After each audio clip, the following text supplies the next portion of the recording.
All right, so we are live on YouTube. For those of you who are watching us on YouTube, this is a talk and talk immersion, which is like a meeting that we do with random people to speak in English for like an hour. So if you have more questions on how to learn English by just speaking with other people, go to talkandtalk.com.br. Let's start with the questions, guys. Today we're talking about digital well-being. Let's start with question number 1. Maria, what does digital well-being mean to you, and why is it important in today's digital age? I think that digital well-being is when you know the limits to use your cell phone, your notebook, and when is the time to get out these things and start to living your lives without being on the social media. And I think it's important because we have a lot of information, a lot of things happening on digital, and we need to have limits with that. If not, we will always seeing things is not really real, and we're not living and having a mental health without the digital. Good point. We suffer a lot with this idea of what is real and what is not, especially on Instagram. Yes. Sydney, what do you think? Well, like Maria said, today everything on the internet is digital and it's turning more and more digital. And but well, the people now it's related how the people use that too, internet professionally and personality. And it's important to imposing some limits in time and the contact with using software, games, AI, so on, so forth. And well, I think we need to avoid to use it so much and always try to use it in a good way and acho que avoid abusing it, uh, use it in a extreme way. I think so. What do you think about it, Dennis? Uh, for me, well-being means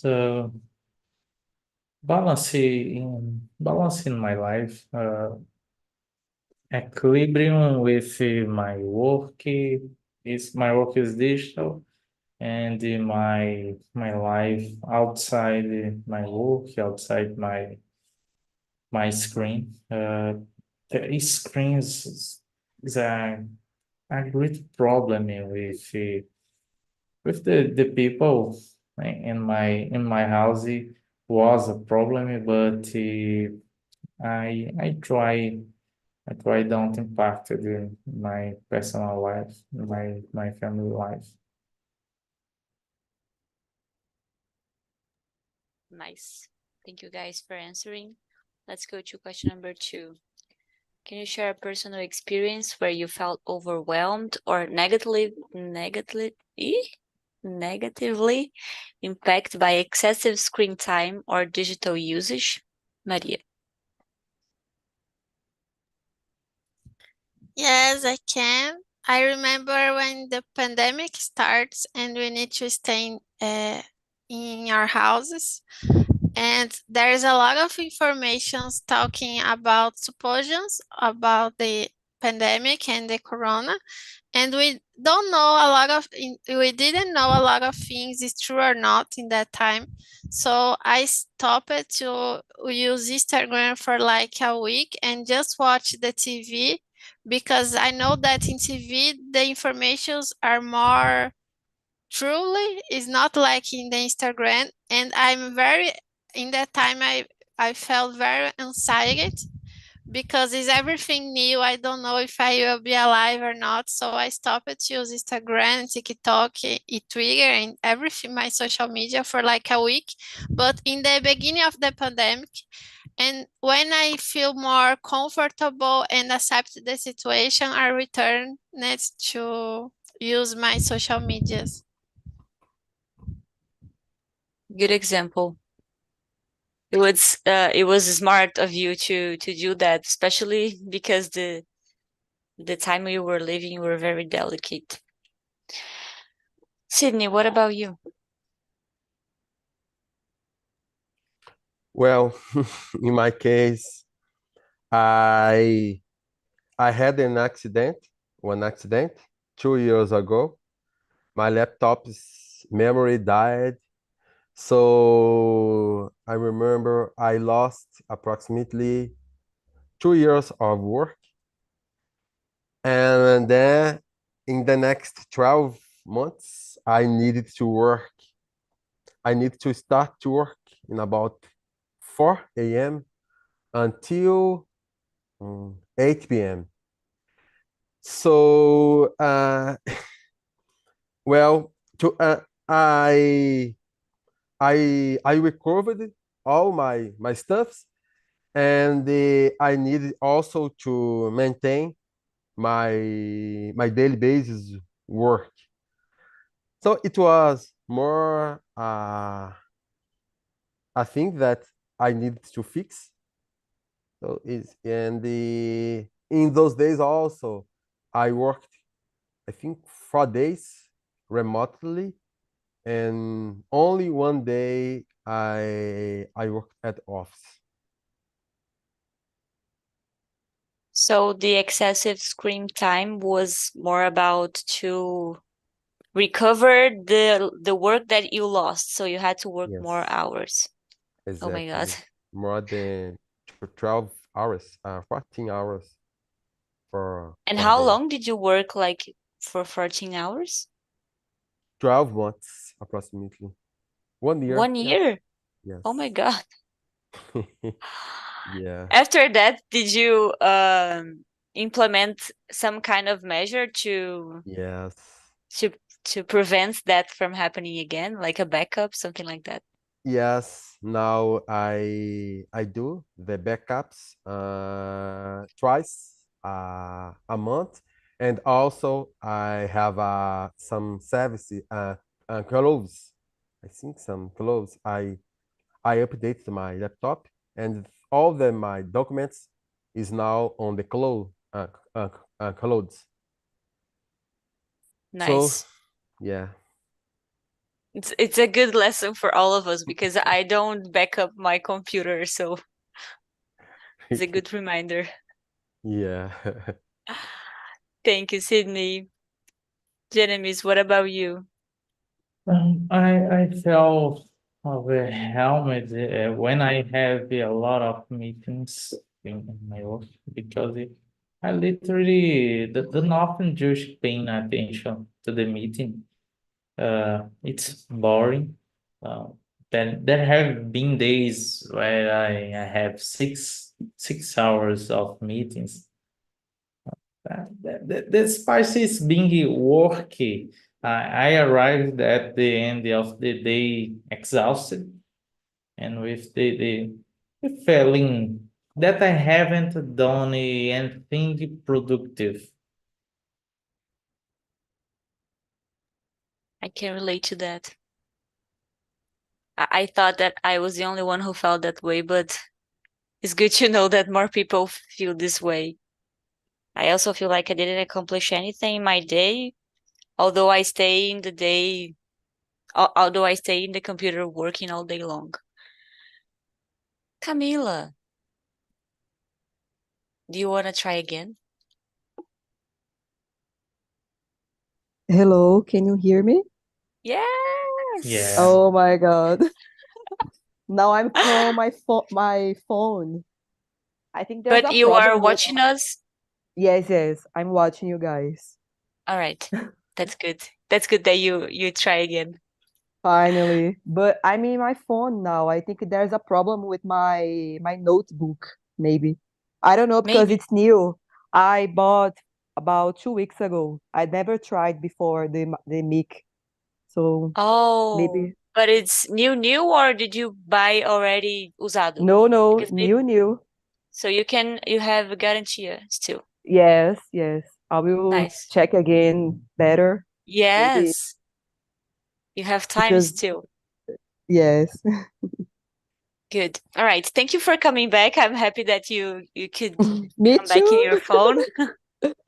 So, Can you why don't you please introduce can you please send send the the questions questions? again because I lost All it. right. Yes. Sorry Why to don't you interrupt. introduce yourself while I send the questions? Okay, and I'm Camila. I'm 28 years old, and I live in São Paulo. And my hobbies, I think it's I like to run. I like to go to the gym. I like to go to parties here. There's a lot of parties here in São Paulo, and I like to go to them a lot. So that's it. Sorry to interrupt you guys. That's okay, Camila. We are just glad that you came back. So Thank we you. are now in question number 3. We are going to, sorry. Everybody answer question number 2, right? Yes. So now we're going to question number 3. Camila, why don't you start? How do you establish boundaries and limits for your digital usage to maintain a healthy balance? That's a good question because, in fact, that's something that I'm trying to do now. I always check the time that I'm using my phone every day. Like I notice that in the weekends I use more my phone because like I'm more free, so I spend more time on Instagram, Twitter, whatever social media. But during the week, I don't have much time because I have to work. I have to do things in my house. I live alone, just me and my boyfriend. So I have to do a lot of things at home and work and go to the gym, and there's no time to use it. And so in the weekends I use more, but I'm trying to use less, because sometimes we are just there watching people's lives and like for what? That I don't know. So I'm trying to use less. I'm started this weekend. It's to use less, and I always check in my phone the time that I use it in the day. Today I already used it 2 hours. I don't know how, but I already used it 2 hours. I woke up and I went straight to the phone to see Instagram. That's what I'm trying to stop because I lost like 30 minutes in the morning doing this. That's not good, you know? So I'm trying to stop Yes. doing it. And you were trying like an app to help you, or just change your mindset? Just force Change, yourself to not. yeah, just force myself not to do it. Like tomorrow I will try to wake up and no don't touch my phone, like don't turn on the Wi-Fi and check the apps, like do my stuff. Nice, nice. It's a hard mission. I'm trying that too. But in my case, Yes. I deleted Instagram because I was losing a lot Whoa. of time, like you said. Yes. All right. Thank you, Camila. Sydney, what about you? Well, I think a good measure to establish a limit is the time, and I think we can divide our time to our work, our family, our hobbies, and studies. But it's a I think it's a perfect world because personally I also have problems to use in my case to use YouTube. I'm a little addictive to use YouTube. Always I put my phones to listen some news, to listen something that I like to listen my about my favorite football team, about my hobbies, workout, uh, uh, what else? Some news, and some movies, celebrities, and sometimes my wife call my attention because that, and also my son, when he wants me to play with him Lego, or to assemble some Lego, something like that. And so I also need to pay attention and try to use it in a balanced way. YouTube is hard. I love YouTube. I lose hours here. Thank you, Sydney. Maria, what about you? I'm trying to use less my phone. There's an app that when I use 2 hours and a half, they blocked some apps. But sometimes I use there and put more time to use, like, oh, I want more 15 minutes and use this 15 minutes. But one thing that I already got it is not using my phone when I wake up. So I wake up in the morning, so I go to the bathroom, I drink water and do my breakfast, and then I look to my phone. Because if I wake up and go to my phone, I will spend like 1 hour seeing things is not productive. So now I'm trying to use 2 hours and a half every day, and I'm closing to that. There's day I use less than this. There's some days I use more, but I'm getting there. It's like a modern problem, right? That everybody is Yes. facing, trying to use less technology. It's weird. Genemis, what about you? Number 3, right? Number 3. Okay. In my case, I install a lot of apps, social medias on my cell phone.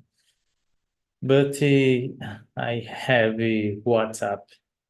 Um, WhatsApp, I spend a lot of time in my day because I have groups for family, friends, job, work, and a lot of people contacted for my WhatsApp. But Instagram, Twitter, I install my smartphone, and I see these social medias on my computer using the browser Google Chrome, and I see my notifications, respond, and that's it. It's simple. My relationship is simple with social medias. Uh, I I dislike social media, but it's important. For example, LinkedIn is important for my work, and I don't have uh, exclude my account. It's not possible. My cell phone, all night I don't use my cell phone because all nights I spend my time for my family without a smartphone, without my computer, and for wake up early, I don't use smartphone for como despertador. It's danger because you have a lot of notifications and you spend time for see and respond the notification. I use my watch. It's it's easy and the and my cell phone have a vibration in my meu braço, eu consigo acordar. It's simple. And that's it. It's a good tip, actually. I also have that watch, and For a long time, I used that watch as a despertador, and it worked for me too. It's a nice tip for those of you who don't want to wake up with the phone beside, like Camila. All right, guys, let's go to question number 4. Have you ever taken a digital detox or unplugged from technology for an extended period? What was the experience like? I stayed for like 5 years without Instagram. People thought I was crazy. This is bizarre because nowadays, if you don't have Instagram, you are crazy. Maria, what do you think? I've never ever a long period without social media. I just stay at 1 week in beginning of the pandemic, but I need social media for my work because I need to know the news and the trends to talk the brands I work to how they do your videos and your marketing. So I need to use in my daily routine. But for personal life, I don't use so much because as I use all the time my work, when I stop to work, I don't want to see a lot of so much things on my Instagram.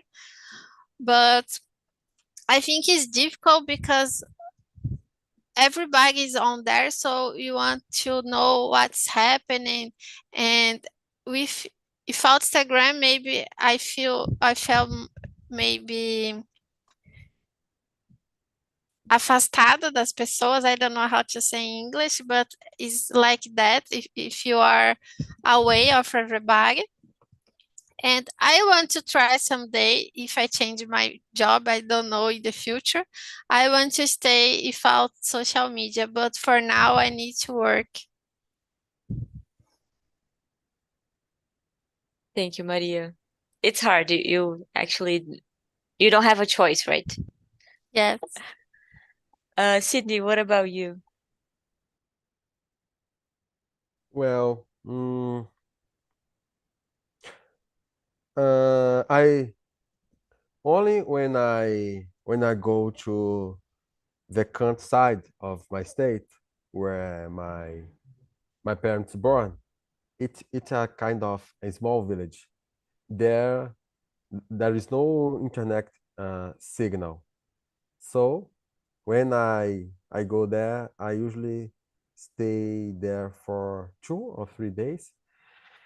And I, although I'm a little addictive on YouTube, but I'm I can I can adapt to not use it, and also I try to focus in, well, to enjoy the landscapes, some places, to enjoy the conversation with my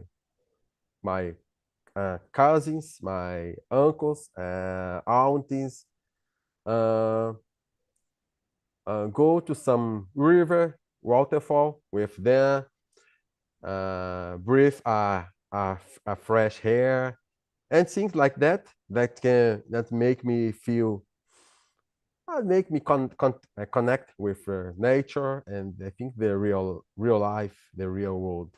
I think it's good. Yes, when we are forced to live in the moment without internet, sometimes it's easier and it's better. Thank you, Sydney. Camila, what about you? I was trying to remember here when was the last time that I passed some time without internet or my phone, and it's a long time ago, you know. I remember that I went to a festival in 2017, like 7 years ago, I guess. And there, like the guy just said, there's no internet there. There's no signal. So I had to be without social media, you know. I can't I just to like I it was impossible. There's no Wi-Fi, no signal, so I had to do it. And it was very good. Like I was really living the moment. I think that if I had internet there, I would spend a lot of time on the Instagram and wouldn't enjoy the moments, you know. So it was very good to don't have signal there, don't have Wi-Fi, don't have social media, because I really enjoyed this time. It was 1 week this festival. It was very good. Oh my God, 1 week without internet. Yes, but I thought when I went there, I already know that I wouldn't have internet there, and I was like, oh my God, how am I going to survive? You know. But when I was there, I didn't even remember because there's a lot of things to do, and like internet there wasn't important. That's nice. That's nice. Interesting. And you have a lot of people to talk to because Yes, a lot internet of people helps you to to socialize, but you had people live to yes, socialize. yes, there's a lot of people for all over the world, it was a big It's festival. nice. So I met a lot of people. Very nice, very nice. That's good. Thank you, Camila. Genevieve, what about you? In my case, in 2021, I was my eye surgery, and I I had 1 month without a smartphone and television. It's so good because I had time for reading my books, play with my kids. It's very good.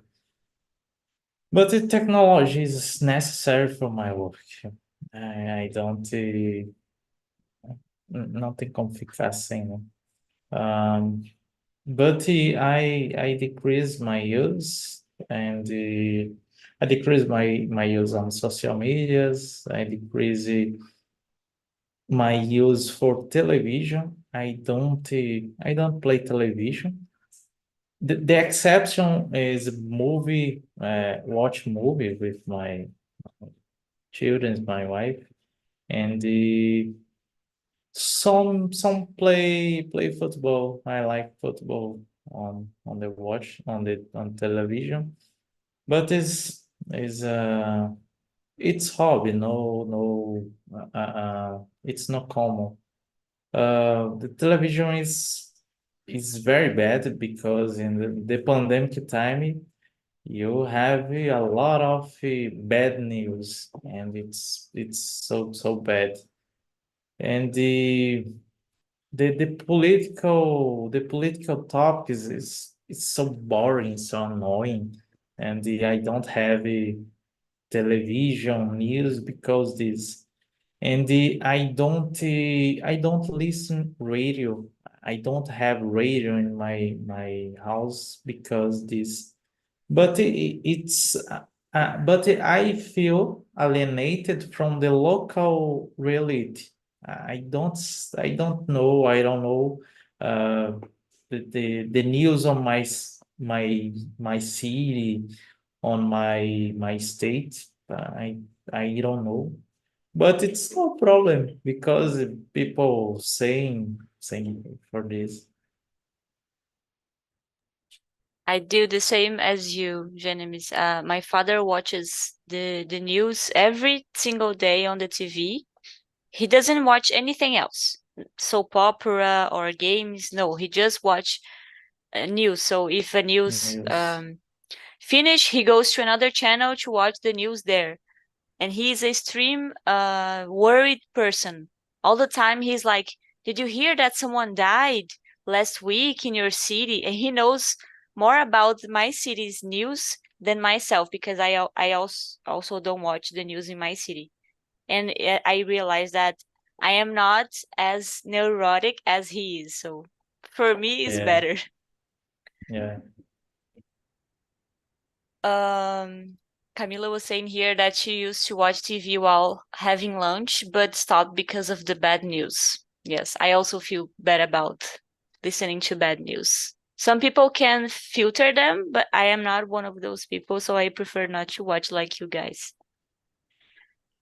Let's go to question number 5. What role does social media play in your life, and how do you ensure it doesn't negatively affect your mental health? I feel like we already answered that in a way, but let's go. Maria. Well, social media is important to my job, as I said, because I work with marketing, so I need to know what the brands are doing. And in my personal life is good because I have a lot of friends living in different cities, so sometimes I can know about them. So it's like a news from my friends, but I'm not using all the time for that. When I need to know something, I go to the WhatsApp and talk to this person. And to ensure that it's not affecting me in a negative way, it's difficult because you need to filter what we are seeing on the social media because there are a lot of influencers saying buying that, this is good, buying that. So you need to filter this information because we listen everything you say on social media. We spend a lot of money and we all the time seeing more and more related things and spend a lot of time for nothing. It's very, very tricky to see what happens on Instagram and don't believe it and don't want to do that, you know. I personally watch these videos in Instagram of people very happy and taking a coffee and playing with their pets. Everything is happy and no worries, and I'm like, why don't my life is like that, free of worries and very happy all the time? And then I realized that that is a lie. Everybody has problems and no one's life is like perfect like that. Sydney, what do you think? Well, in my case, I I don't have any social media account. I closed all of it 6 years ago, and now I have a account on YouTube, but it's a little. I think it's a different to use. I think Facebook and Instagram. But in those days, I realized that I have been spending in about 4 hours per day using social media. So I closed it and I start to my second graduation in business administration. And also I come back to study English. So now I'm addictive on YouTube and I need to uh, rethink about that. So, but like you said, Sarah, it's a kind of utopic world where everyone has a perfect life. I I know a friend that he traveled to the France once, and he has been using that photos. I think in 4 years in a row. Like he pretending to he travel every year in that country. Oh So my it's not God. true. Yeah, he always use different photos on to show that he's a kind of rich. He has money. So it's not true. So oh my god, it's a kind of fake life. It was that your friend? Yes, he's one Oh of my my friends. God. That's so He told me, weird. yeah, he used that method to show to the people he has money. He's a kind of uh, he has a good financial condition. It's good that it happens very close to you so you can stay in reality. You know, you can look at that and say, that is not real. I have a friend who does that. Yeah. Oh my God. Thank you, Sydney. Camila, what about you? Um, I think social media role in my life is just a little bit like Maria, because I'm from Recife and I live in São Paulo because of my work. And it's a way that I get in touch with them, that I know what's happening their lives, what are the views, and who's dating who, you know. So it's a way I can feel present in their lives. So maybe I use more this way to get in touch with my friends that lives there. And about what you were saying, Sarah? I think that people just post on Instagram happy moments. People don't want to show everybody that they are sad or that they are in difficult. People just show good moments, but nobody has a perfect life. That's what I believe. I won't, like, when I fight with my boyfriend, I won't say, "Oh, I won't post on Instagram. Oh my God, I just had a fight with my boyfriend." No, I just post happy moments, good things. I think everybody is a little bit like that. Yes. And I think we are not ready to watch people posting bad things. For example, if you post that you are fighting with your boyfriend, I would not like this content. Even though I Yes, like reality, I think it's fake to post only good things. I think I am not prepared to look at bad things, you know? yes, sure, totally agree. Yeah. Genevieve, what do you think? In my case, I like my favorite social media is LinkedIn, LinkedIn, because I use to monitor the job market, the new opportunities, share my projects, share courses ou palestras que eu participo, eventos. But LinkedIn is no real. The people on LinkedIn is not your network, because when you need a new position, LinkedIn, the friends of LinkedIn don't have indication for new job. The real network is the people who is working with you. Uh, I dislike TikTok. I hated TikTok. I dislike Instagram, but I have account on Instagram. But Instagram is not real too. I know I know people who travel and they take around the five five 5,000 photos and post two photos a week to give the impression that they are traveling a lot of place. It's not real. It's similar for friendly Sydney's friend. Yes, yes. Thank you, Genevieve. Camila, you want to say more about what you told in the chat about LinkedIn? Yes, I think sometimes LinkedIn can be a little toxic. Like, everybody is Yeah. doing a lot of things all the time, all the courses, all the lectures. And I'm like, oh my God, how do you have time to do this? You know, Everybody is so perfect, the best in their job.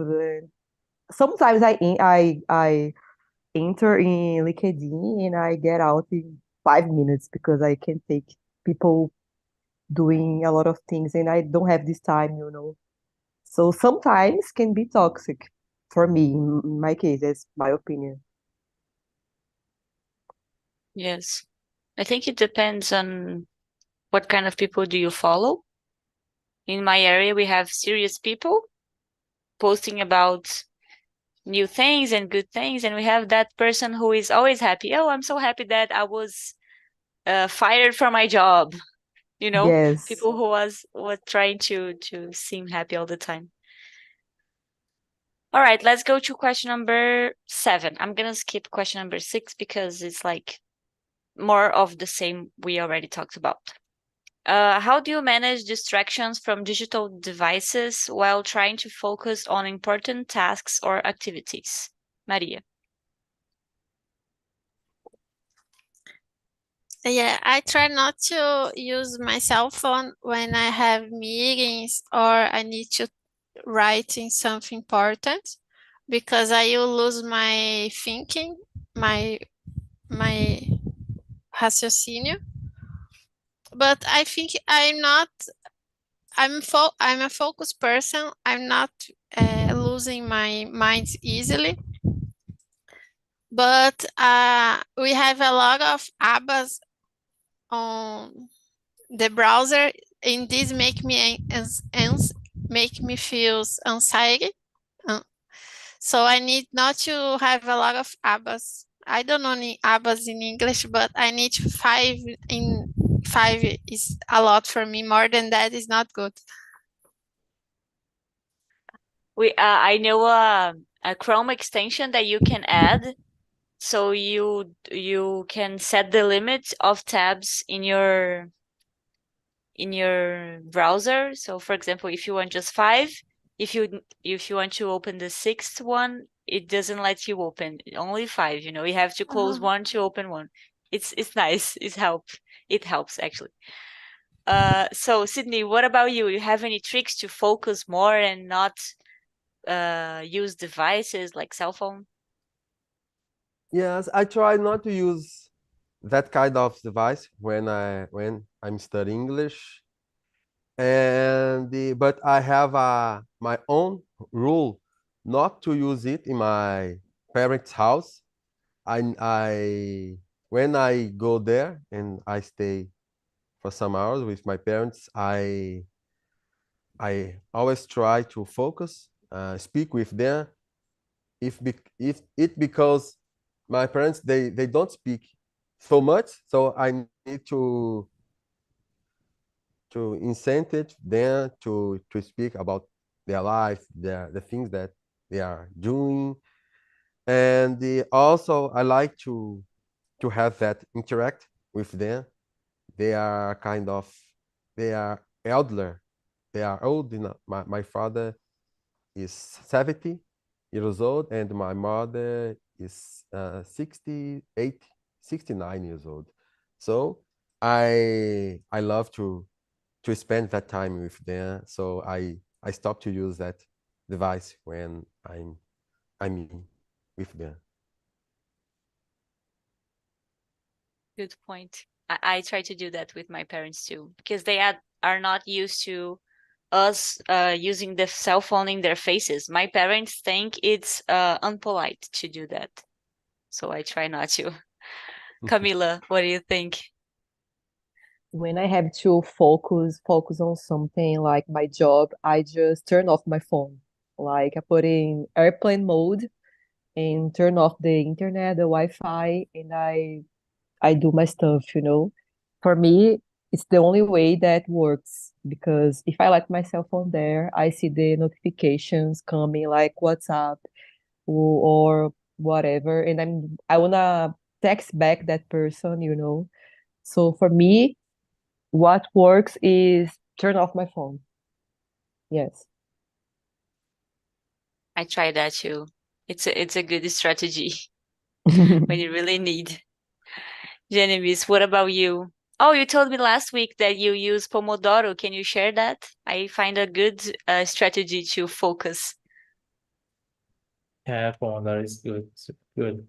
I use Pomodoro. I use my chronometer, physical chronometer, because I I hate apps on my cell phone because turn on Wi-Fi, you receive a lot of message, a lot of notifications. It's very good, very bad.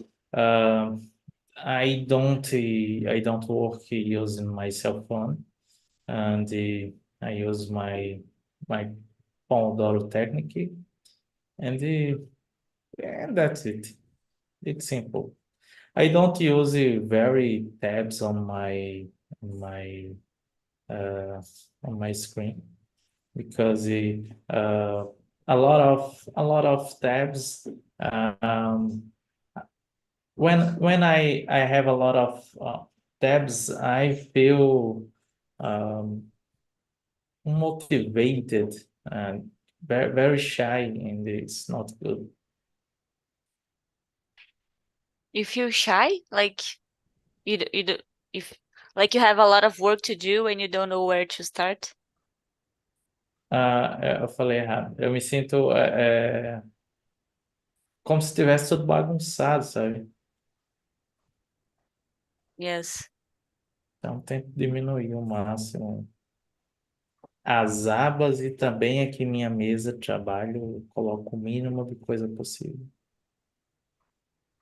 Yes, an organized environment is it's the first step to have like focus and don't be distracted by every single detail. Yeah. Guys, I feel like we talk very little today because I talked a lot, so I'm sorry about that. Some days I do that. I'm trying to get better. But come again the next session so we can speak more. Thank you so much for being with me today. I really like our conversation. I sent you guys the survey link on the chat so you can evaluate this meeting. Be honest and sejam sinceros e deixe seus pensamentos e o que eu posso melhorar. And that's it. Have a nice week and bye-bye. I see you some other Bye-bye. time.